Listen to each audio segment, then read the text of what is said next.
जोर जोर से हवा चल रही थी। बारिश खिड़की से टकरा रही थी। ऐसी रात पहले कभी नहीं देखी थी। मुझे खिड़की की तरफ खिंचाव महसूस हो रहा था। मुझे उसे खोलना ही था। हवा अंदर आई, साथ में गीली मिट्टी की खुशबू भी। दूर कहीं एक अजीब सी रोशनी टिमटिमा रही थी। ऐसा लग रहा था जैसे वो मुझे बुला रही है। मुझे लगा कि मुझे उसके पीछे जाना है। बिना कुछ सोचे मैं बाहर निकल गया। बारिश ने मुझे एकदम भीगा दिया, लेकिन मुझे कोई फर्क नहीं पड़ा। मुझे उस रोशनी तक पहुंचना था। रास्ता अंधेरा और अनजाना था। पेड़ हवा में जोर जोर से हिल रहे थे, लेकिन उस रोशनी ने मेरा रास्ता दिखाया। वो मुझे एक खुली जगह पर ले गई। बीच में एक बहुत बड़ा पेड़ था। उसकी शाखाएं आसमान की तरफ फैली थीं। आंधी का उन पर कोई असर नहीं था, और उसके नीचे एक आकृति खड़ी थी, सुनहरी रोशनी में नहाई हुई। जैसे ही मैं करीब आया, मुझे समझ आ गया कि वो कौन थे। भगवान कृष्ण। वो मुस्कुरा रहे थे। उनकी आंखें प्यार और दया से भरी थीं। उन्होंने मुझे अपने पास बुलाया।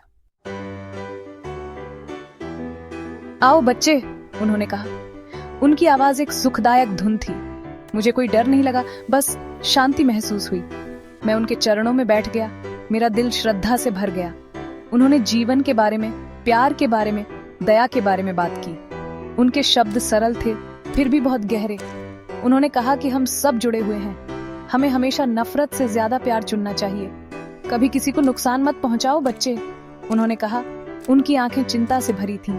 दयालु बनो, करुणामयी बनो। यही खुशी का असली रास्ता है। उनके शब्द मेरे अंदर तक गूंज गए।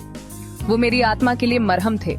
मुझे पता था कि मुझे एक अनमोल तोहफा मिला है, आशा और प्रेम का संदेश। जैसे ही सुबह हुई, वो गायब हो गए। मैं वापस अपने कमरे में था। तूफान थम गया था, लेकिन मैं हमेशा के लिए बदल गया था। उनके शब्द मेरे दिल में बस गए थे। मैंने उनकी शिक्षाओं पर चलने का संकल्प लिया।